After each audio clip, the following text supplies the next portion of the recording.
नमस्कार मित्रांनो, एक्झाम जागर या एज्युकेशन यूट्यूब प्लॅटफॉर्मवर तुम्हा सर्वांचं पुन्हा एकदा स्वागत आहे. मित्रांनो, या आधीच्या सत्रामध्ये मी तुम्हाला एक प्रश्न विचारला होता आणि प्रश्न काय होता?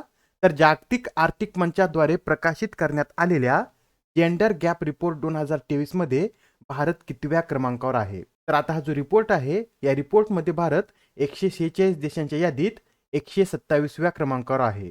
आणि मागच्या वर्षीच्या तुलनेत भारताच्या क्रमवारीमध्ये 8 स्थानाने प्रगती झालेली आहे. याआधी 2022 मध्ये भारत याच रिपोर्टमध्ये 135व्या स्थानी होता. तसेच यामध्ये भारताला एकूण किती गुण देण्यात आलेले आहेत? तर 0.643 इतके भारताला यामध्ये गुण देण्यात आलेले आहेत. आणि या रिपोर्टमधील माहितीनुसार भारताने एकूण 64.3% लैंगिक अंतर कमी केलेलं आहे. तसेच मित्रांनो, या रिपोर्टमध्ये प्रथम स्थान कोणी पटकावलेलं आहे? तर सलग 14व्या वर्षी आइसलँड या देशाने या रिपोर्टमध्ये प्रथम स्थान पटकावलेलं आहे. आणि यामध्ये दुसऱ्या क्रमांकावर कोणता देश आहे? तर नॉर्वे आहे, तिसऱ्यावर फिनलँड, चौथ्यावर न्यूझीलंड, तर पाचव्यावर स्वीडन हा देश आहे. आणि मित्रांनो, तुमच्यासाठी जो डेली प्रश्न असतो त्याचं कमेंटमध्ये उत्तर देण्याचा प्रयत्न करत चालत जा. उत्तर चुकलं तरी काही हरकत नाही, कारण ज्यावेळेस तुम्हाला या प्रश्नाचं योग्य उत्तर माहित होतं त्यावेळेस हे प्रश्न तुमच्या दीर्घकाळापर्यंत लक्षात राहतात.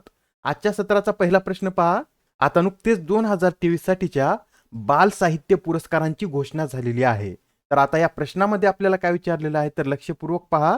तर 2023 मध्ये कोणत्या भाषेतील बाल साहित्य पुरस्कार देण्यात येणार नाही? अत्यंत महत्वाचा प्रश्न आहे पहा. तर आता 2023 मध्ये काश्मीरी भाषेतील बाल साहित्य पुरस्कार देण्यात येणार नाही.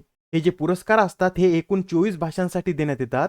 पण नुकतेच आता अकादमीचे अध्यक्ष माधव कौशिक यांच्या अध्यक्षतेखाली झालेल्या बैठकीत देशातील 22 प्रादेशिक भाषांसाठीच पुरस्कार जाहीर झालेले आहेत. त्यामध्ये काश्मीरी भाषेसाठी हा पुरस्कार देण्यात येणार नाही, तर मणिपुरी भाषेसाठीचा पुरस्कार नंतर जाहीर करण्यात येणार आहे. हे जे पुरस्कार आहेत ते कोणत्या पुस्तकासाठी देण्यात येतात? तर 1 जानेवारी 2017 ते 31 डिसेंबर 2021 या 5 वर्षात प्रकाशित झालेल्या पुस्तकांसाठी हे पुरस्कार जाहीर झालेले आहेत. या पुरस्काराचं स्वरूप काय आहे? तर यामध्ये बक्षीस स्वरूप 50,000 रुपये आणि एक ताम्रपट देण्यात येतो. मित्रांनो, आता हा जो पुरस्कार आहे यामध्ये आपल्याला किमान हिंदी, उर्दू, कोकणी, संस्कृत आणि इंग्लिश भाषेतील पुरस्कार कोणत्या पुस्तकासाठी आणि कोणत्या लेखकाला दिलेला आहे हे माहित असणं आवश्यक आहे. तर यामध्ये नोट करून घ्या. हिंदी भाषेसाठीचा बालसाहित्य पुरस्कार सूर्यनाथ सिंह यांच्या कौतुकॅप या लघुकथा संग्रहाला देण्यात आलेला आहे. हे सुद्धा लक्षात ठेवा, हा एक लघुकथा संग्रह आहे. तसेच उर्दू भाषेसाठीचा पुरस्कार मतीन अचलपुरी यांना मरणोत्तर जाहीर झालेला आहे व त्यांच्या ममता की दोर या लघुकथा संग्रहाला हा पुरस्कार जाहीर झालेला आहे. कोकणी भाषेसाठीचा पुरस्कार तुकाराम रामाशेठ यांना त्यांच्या जान कादंबरीसाठी जाहीर झालेला आहे. संस्कृत भाषेसाठीचा पुरस्कार राधा वल्लभ त्रिपाठी यांना मानवी या कादंबरीसाठी जाहीर झालेला आहे. तर इंग्लिश भाषेसाठीचा पुरस्कार सुधा मूर्ती यांच्या grand parents bag of stories या पुस्तकाला जाहीर झालेला आहे. तसेच या साहित्य अकादमी संस्थेविषयी हे सुद्धा नोट करून घ्या. या संस्थेची स्थापना 12 मार्च 1954 मध्ये झालेली आहे. याचं मुख्यालय दिल्ली येथे आहे. तसेच ही संस्था 1860च्या कायद्या अंतर्गत 1956 मध्ये नोंदणीकृत आहे. या संस्थेद्वारे एकूण 24 भाषांसाठी पुरस्कार देण्यात येतात आणि त्यामध्ये इंग्रजी या भाषेचा सुद्धा समावेश आहे. व या साहित्य अकादमीचे पहिले अध्यक्ष कोण होते? तर पंडित जवाहरलाल नेहरू हे साहित्य अकादमीचे पहिले अध्यक्ष होते. तर आता प्रश्न क्रमांक दुसरा पहा. 2023 मधील मराठी भाषेसाठीचा बाल साहित्य पुरस्कार कोणाला जाहीर झाला आहे? तर 2023 मधील मराठी भाषेसाठीचा बाल साहित्य पुरस्कार हा एकनाथ आव्हाड यांना जाहीर झालेला आहे व त्यांना हा पुरस्कार त्यांच्या कोणत्या पुस्तकासाठी देण्यात आलेला आहे? तर छंद देई आनंद या काव्य संग्रहासाठी त्यांना हा पुरस्कार जाहीर झालेला आहे. लक्षात ठेवा, छंद देई आनंद हे काव्य संग्रह आहे, कारण एक्झाम मध्ये तुम्हाला असं सुद्धा विचारण्यात येऊ शकतं की हे जे छंद देई आनंद आहे ही कादंबरी आहे, काव्य संग्रह आहे की लघुकथा आहे. त्यावेळेस तुम्हाला माहित पाहिजे की हे जे छंद देई आनंद आहे हे काव्य संग्रह आहे. याचं प्रकाशन कोणाद्वारे करण्यात आलेलं आहे? तर दिलीप राज पब्लिकेशनद्वारे याचं प्रकाशन करण्यात आलेलं आहे. तसेच हे जे एकनाथ आव्हाड आहे त्यांच्याविषयी हे सुद्धा नोट करून घ्या. एकनाथ आव्हाड हे मूळचे नाशिकच्या सिन्नर तालुक्यातील दापूर गावाचे रहिवासी आहेत आणि सध्या ते 30 वर्षापासून मुंबई महानगरपालिकेमध्ये शिक्षक म्हणून कार्यरत आहेत. त्यांना याआधी मुंबई महानगरपालिकेचा आदर्श शिक्षक पुरस्कार, महाराष्ट्र शासनाचा बालकवी पुरस्कार, त्याचबरोबर आदर्श शिक्षक राज्य पुरस्कार सुद्धा देण्यात आलेला आहे. मित्रांनो, आता हा जो बाल साहित्य पुरस्कार आहे यामध्ये प्रत्येक भाषेतील पुरस्कार निवडीसाठी 3 सदस्यीय पॅनल असतं. तर आता जे मराठी भाषेमधील पुरस्कार निवड पॅनल होतं त्यामध्ये कोणाकोणाचा समावेश होता? तर त्यामध्ये डॉक्टर कैलाश आंबुरे, उमा कुलकर्णी आणि शफाअत खान या 3 सदस्यांचा समावेश होता. प्रश्न क्रमांक 3 पहा.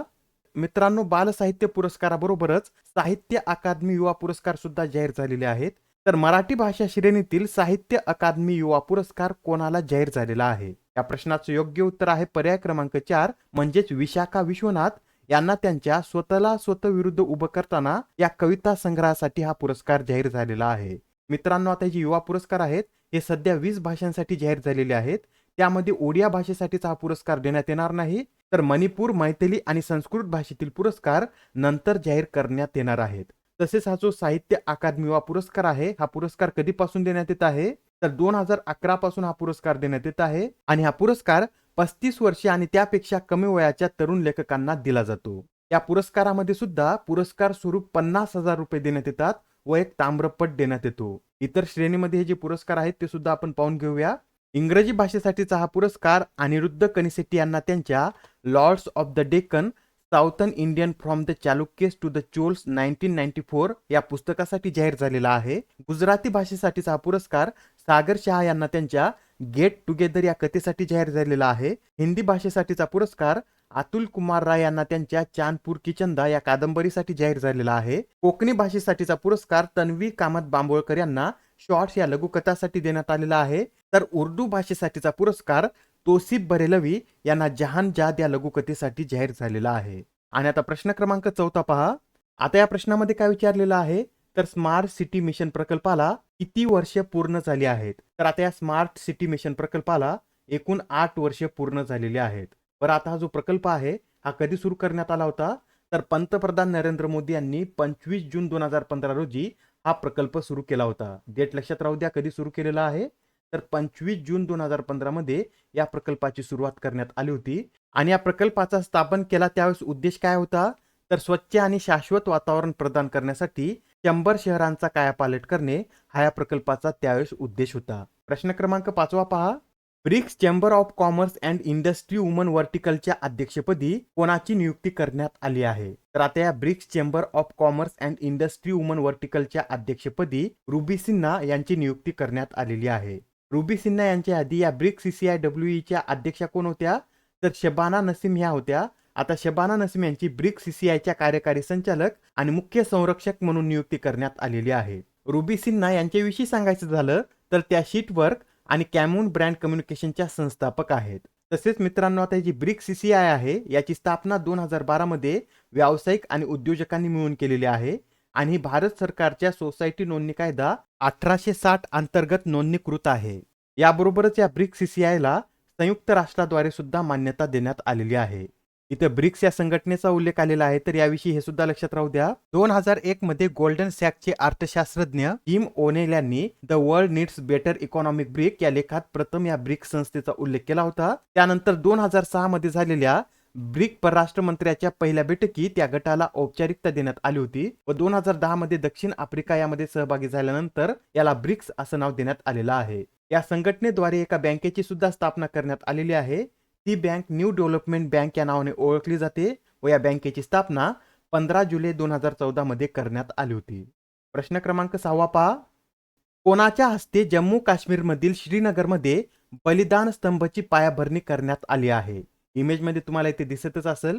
तर आता या बलिदान स्तंभाची पायाभरणी भारताचे गृहमंत्री अमित शहा यांच्या हस्ते करण्यात आलेली आहे. तसेच या बलिदान स्तंभाविषयी हे सुद्धा नोट करून घ्या. याची निर्मिती श्रीनगरमधील लाल चौकाला लागून असलेल्या प्रताप पार्कमध्ये करण्यात येत आहे व श्रीनगरमधील सार्वजनिक ठिकाणी अशा प्रकारचा हा पहिलाच बलिदान स्तंभ आहे. प्रश्न क्रमांक 7 पहा. आता यामध्ये काय विचारलेलं आहे? तर F414 जेट इंजिन भारतात तयार करण्यासाठी अमेरिकेच्या जनरल इलेक्ट्रिकने भारतातील कोणत्या कंपनीशी करार केलेला आहे? तर आता हे इंजिन भारतात तयार करण्यासाठी जनरल इलेक्ट्रिकने भारतामधील HAL म्हणजेच हिंदुस्तान एरोनॉटिक्स लिमिटेड या कंपनी बरोबर करार केलेला आहे. मित्रांनो, आता फक्त अमेरिका, रशिया, इंग्लंड आणि फ्रान्स या 4 देशांमध्येच फायटर जेट इंजिनची निर्मिती करण्यात येते व आता या अमेरिकन कंपनीद्वारे भारतात सुद्धा आता असा प्लांट तयार करण्यात येणार आहे. हा प्लांट सुरू झाल्यानंतर फायटर जेट इंजिन तयार करणारा भारत हा जगातील 5वा देश बनेल. तसेच सध्या हे F414 जेट इंजिन चर्चेमध्ये आहेत. याचा वापर भारतामधील LCA Mark II व ॲडव्हान्स मीडियम कॉम्बॅट एअरक्राफ्ट मध्ये करण्यात येणार आहे. प्रश्न क्रमांक 8 पहा. अलीकडेच चर्चेत असलेला खाजगी लष्करी गट वॅगनर कोणत्या देशाशी संबंधित आहे? तर आता हा जो खाजगी लष्करी वॅगनर गट आहे हा रशिया या देशाशी संबंधित आहे. सध्या आता हा गट चर्चेमध्ये का आलेला आहे? तर रशियाला युक्रेन युद्धामध्ये मदत करणाऱ्या या गटाने पुतीन विरुद्धच बंड पुकारलं होतं, त्यासाठी हा गट सध्या चर्चेमध्ये आला होता. या गटाचे सध्या प्रमुख कोण आहेत? तर येवगेनी प्रिगोजिन हे सध्या या गटाचे प्रमुख आहेत आणि हे जे येवगेनी प्रिगोजिन आहेत हे व्लादिमीर पुतीन यांचे सर्वात विश्वासू व्यक्ती मानले जातात, कारण यांनी व्लादिमीर पुतीन यांचे आचार्य म्हणून देखील कार्य केलेलं आहे आणि व्लादिमीर पुतीन यांनीच त्यांना मदत करून एक श्रीमंत व्यक्ती बनवलं होतं व त्याचबरोबर या रशियातील खाजगी लष्करी गटाचा प्रमुख देखील बनवलं होतं. पण आता या येवगेनी प्रिगोजिन यांनीच व्लादिमीर पुतीन यांच्या विरुद्धच बंड पुकारलं होतं. आणि या वॅगनर संघटनेचे संस्थापक कोणाला मानलं जातं? तर दिमित्री उतकिन यांना या वॅगनर संघटनेचे संस्थापक मानलं जातं. प्रश्न क्रमांक 9 पहा. 45व्या युरोपियन निबंध पुरस्काराने कोणाला सन्मानित करण्यात आले आहे? तर आता हा जो 45वा युरोपियन निबंध पुरस्कार आहे या पुरस्काराने अरुंधती रॉय यांना सन्मानित करण्यात आलेला आहे. अरुंधती रॉय यांना त्यांच्या आझादी या फ्रेंच अनुवादित निबंध पुस्तकाला हा पुरस्कार जाहीर झालेला आहे. हा पुरस्कार त्यांना कधी देण्यात येणार आहे? तर 12 सप्टेंबर रोजी स्वित्झर्लंडमधील लुसान येथे त्यांना हा पुरस्कार देण्यात येणार आहे.